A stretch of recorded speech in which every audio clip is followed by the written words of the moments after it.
5 seconds. Sir, in August, when the food minister spoke on the food debate, he underlined the necessity for a clear demarcation between the functions of the Union Food Ministry and the food departments in the states.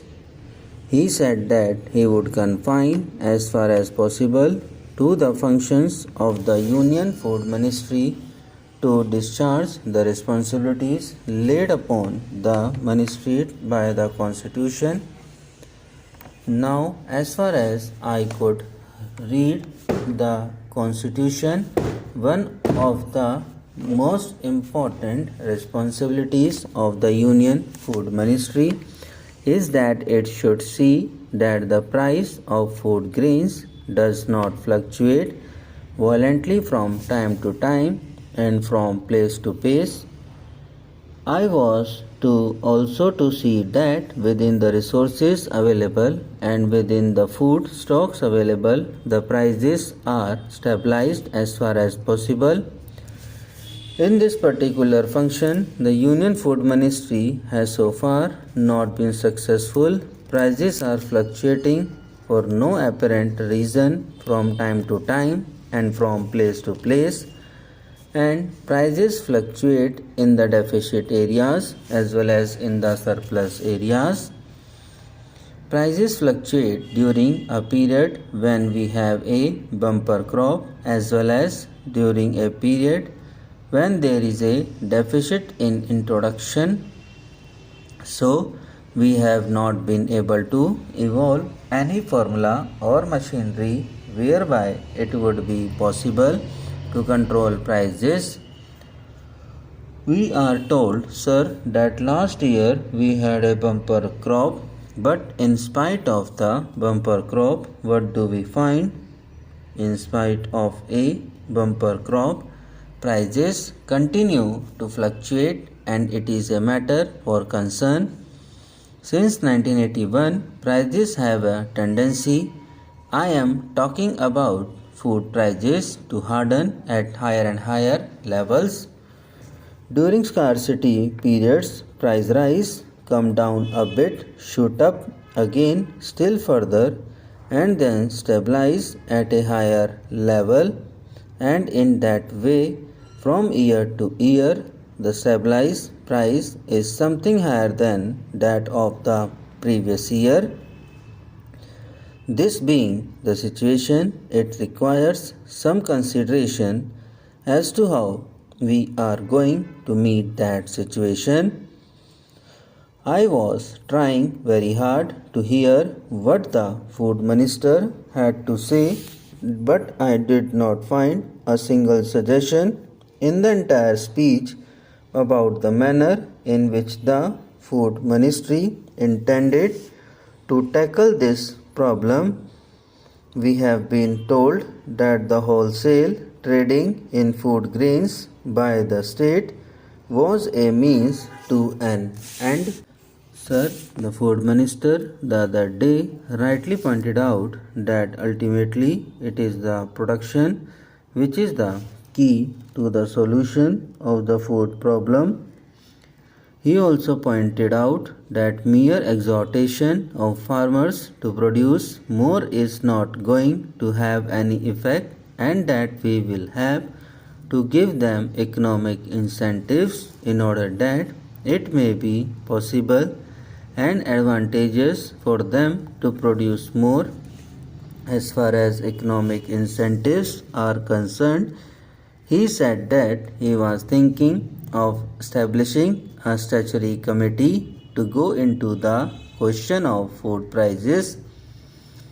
Now, sir, all these facts are there, but is it the contention of the government that it is merely the question of prices which keep down the production of food grains?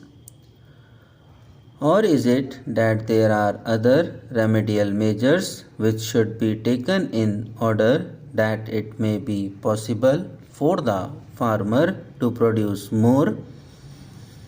Honorable Dr. Kunjuru has already pointed out that increased food production can take place only when there are increased irrigation facilities, enough manure and good seeds. In each one of these items, we are lagging behind.